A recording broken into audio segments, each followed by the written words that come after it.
tayo po kasi yung aking kamatis mamamatay na. Nanay Pilisa sinagit ang buhay. Tingnan niyo po. Ito lalagyan natin ng hindi na ako gumamit ng gloves. Kasi ako'y naglalaba. Hindi ko makita sa gloves. Ito na lang, sinagip natin si kamatis. Kaya napakaganda po ng aking lupa. Ito po ay galing sa bundok. Binayad ko pa doon sa tao para nakibilan ako ng ang lupa ay halagang, tingnan niyo po ang lupa, maganda.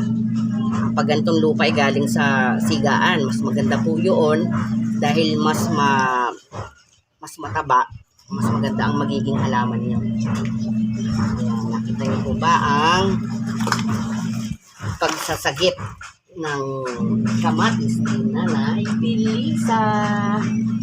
Ayan, dagdagan pa natin ng konting lupa para maganda ang magiging tubo.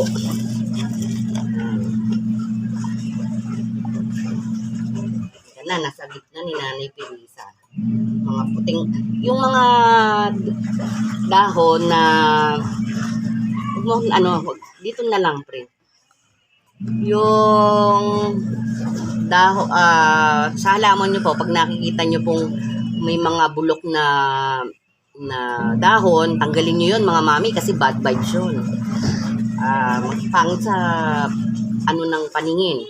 Pag may mga patay na bulak na dahon, bad energy kasi yun. Pagka may mga bulok na dahon, tapos hindi nyo pangit sa ating paningin. Mas magandang tatanggalan yung mga patay para mas magandang tingnan sa ating mga mata. Tsaka pampaayos bad vibes yun. Isang enerhiya na nagpapadagdag ng negative energy ang mga patay na dahon, hindi natin tatanggalin. Kaya po mga mami, mga lola, kapag po nakakita ng patay na dahon, tanggalin po natin. Yan po ang tip ni Nanay Pilisa, Nanay Tipid.